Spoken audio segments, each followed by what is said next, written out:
চিত্রনায়িকা অঞ্জনার না জানা কথামালা। জাতীয় পুরস্কারপ্রাপ্ত চিত্রনায়িকা অঞ্জনা রহমান দীর্ঘদিন অসুস্থ থাকার পর সম্প্রতি বঙ্গবন্ধু মেডিকেল কলেজ চিকিৎসাধীন অবস্থায় মারা গেছেন। গুণী এই চলচ্চিত্র ও নৃত্যশিল্পীর অসংখ্য ভক্ত রয়েছে। অভিনয় ছাড়াও নৃত্যশিল্পী হিসেবে তার খ্যাতি কম নয়। অঞ্জনা রহমান 1965 সালে ঢাকায় জন্মগ্রহণ করেন। তার অভিনয় শুরু বাবুল চৌধুরীর সেতু চলচ্চিত্রের মাধ্যমে।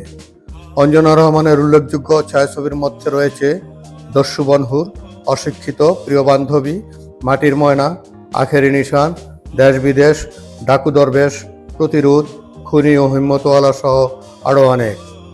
অঞ্জনা রহমান জাতীয় চলচ্চিত্র পুরস্কার সহ অভিনয় ও নৃত্যকলায় আরও অনেক পুরস্কার পেয়েছেন।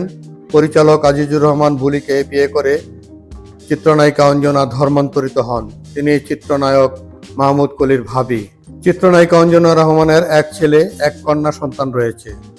অঞ্জনা রহমানের মৃত্যুতে ভক্তবৃন্দ ও চলচ্চিত্র অঙ্গনে নেমে আসে শোকের ছায়া। Nafiz Ashraf, TNN TV 24।